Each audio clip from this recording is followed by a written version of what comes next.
Now at noon, tens of thousands of UC healthcare workers are on strike across California, demanding better wages and benefits.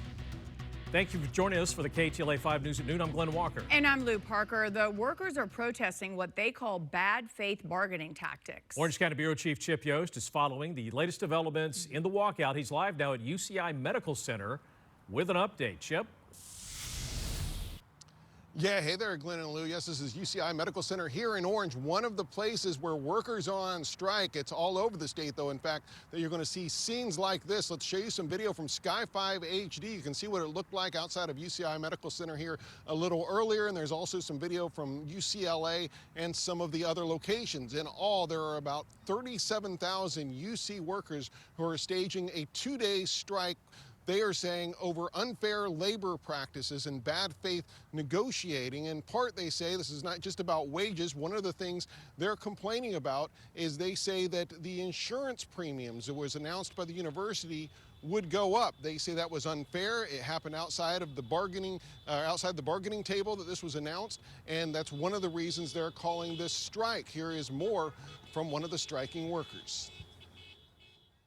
So the university, has a plan to increase our healthcare from 9 to 11%. It could mean up to like $800 less a month for a lot of families. They did that without us finishing our negotiations. So, that's obviously an illegal practice. That's going to affect a lot of our families. Our families are some of the some low-wage workers that we have. They are, we have also service workers, patient care workers. And so we want to make sure that, we work for University of California, prestige, elite university, and we want to make sure that we're treated fairly as well. Here's a statement from UC when the authorization from this strike was announced. UC said, "We fundamentally disagree with AFSCME's, that's the union's, claims of bad faith bargaining and characterization of unacceptable bargaining proposals. The university's proposals include $700 million in economic increases for union members. Our proposals would increase union members' pay by an average 26% over the 5-year contract. We have also proposed $75 to $100 monthly credits for union members to offset employee premium increases." Now, this is a wide variety of workers that are on strike from custodial workers to nurse assistants to x-ray techs. So a large variety, and it's not just here at UCI. Like it said, it's all UC campuses across the state where there are medical facilities. Here at UC Irvine, they say that they are trying to do business as usual. They have hired contract workers to fill in during the strike. The strike is scheduled to go 2 days, started at midnight last night, expected to go until midnight tomorrow night. For now, reporting live here outside UC Irvine Medical Center in Orange, I'm Chip Yost, KTLA 5 News. All right, thank you, Chip.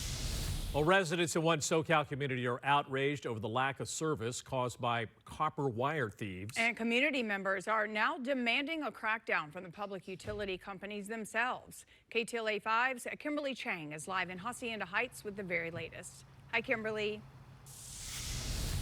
Lou, Glenn, hi. We spoke with some Hacienda Heights residents earlier. They say these copper wire thieves are causing them to lose phone service and sometimes internet service. They're frustrated and they want something done.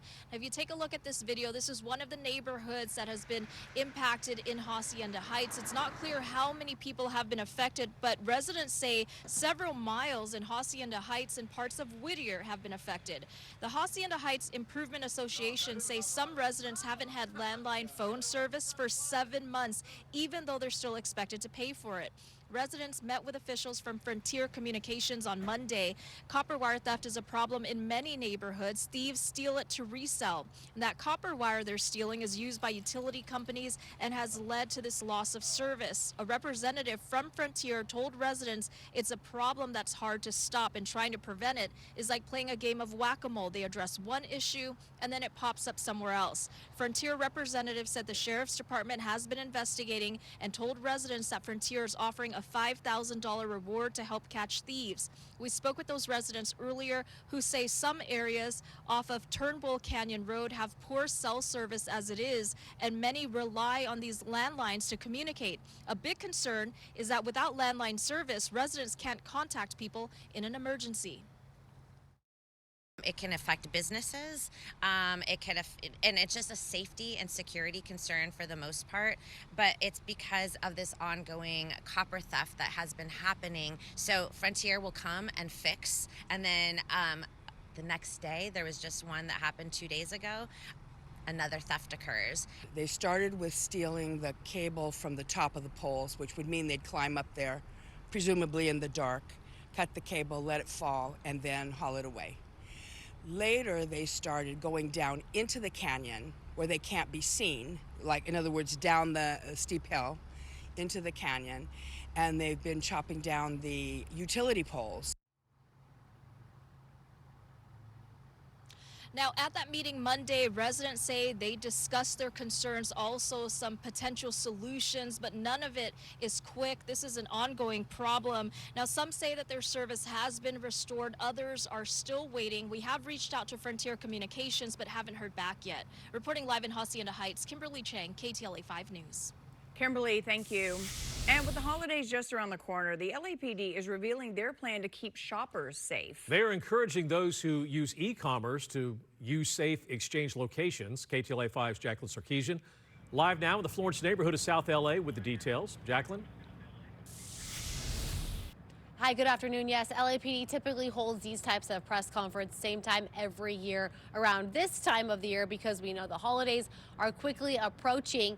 Next week, already Black Friday, and then it's all the Christmas shopping. Hundreds, if not millions of people will be doing some of that shopping online. So they want to make sure that people are doing it safely and don't fall victim to any scams, any type of crime. So like you mentioned, as part of the department's holiday season plan to keep the public safe, LAPD is bringing attention to e-commerce related crimes, specifically robberies. Officials say after seeing a decrease during COVID, these types of crimes are back on the rise. From August to October of this year, there were about 5 robberies involving e-commerce. There's been 2 more just this month so far.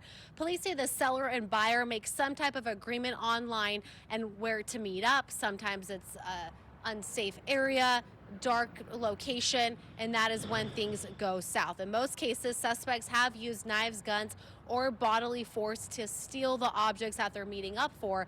That is why LAPD reminding people to use their stations as a safe zone for when conducting business. We spoke to one woman who has been a victim to such crime. Take a listen.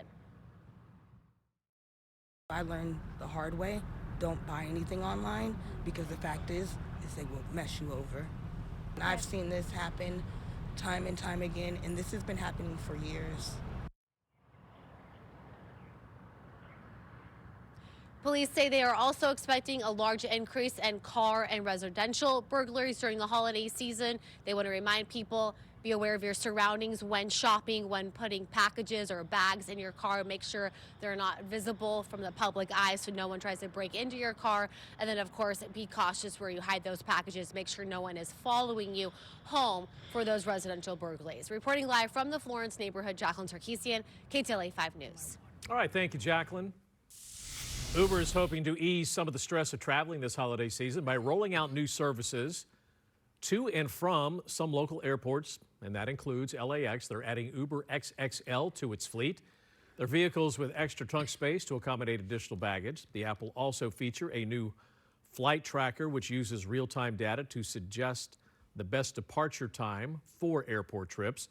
Additionally, riders can now add multiple stops when booking a ride, making it easy to drop off gifts or pick up family and friends along the way.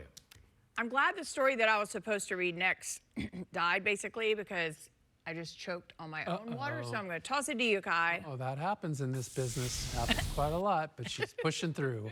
All right, everybody. Well, we've got some nice, mild, sunny days ahead of us here in Southern California. Well, the big story, though, is going to be to the north of us. And this is, again, a good look at the atmospheric river. Look at that huge area of low pressure coming out of the Gulf of Alaska and the Pacific Northwest, Northern California, taking the bearing the brunt of that atmospheric river this afternoon. You can see